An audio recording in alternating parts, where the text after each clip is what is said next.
তো আমরা বেরিয়ে পড়েছিলাম হচ্ছে রাত্রেবেলায় কলকাতাতে সবাই মিলে ঠাকুর দেখতে। তো বেরিয়েই প্রথমে আমরা যেই প্যান্ডেলটাতে ঢুকেছি, প্যান্ডেলটার নাম অতটা মনে নেই, কিন্তু একটু মনে আছে, কিন্তু ওটাও সঠিক কিনা জানি না। এমডি ব্লগ হবে হয়তো, বা যাই হোক।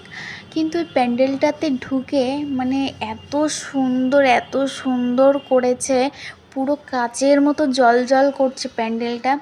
দেখে না সত্যি খুব ভালো লাগছিল, মনে হচ্ছিল আমি হয়তো স্বর্গে প্রবেশ করেছি।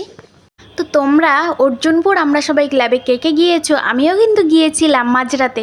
গিয়ে দেখি এত ভিড়, মানে এই যে একটা ফুটেজ নিয়েছি, ভিডিও ক্লিক, তো ঢুকেই দেখছি 3-4 ঘন্টা লাইন টানতে হবে। মাঝরাতে গিয়েছিলাম, সকাল হয়ে যাবে আস্তে আস্তে। একটুও ভালো লাগছিল না দাঁড়াতে, তার জন্য বাড়িতে চলে আসতে হলো। তো যাব, একদিন যাব, খুব ভোরবেলা যাব দেখতে।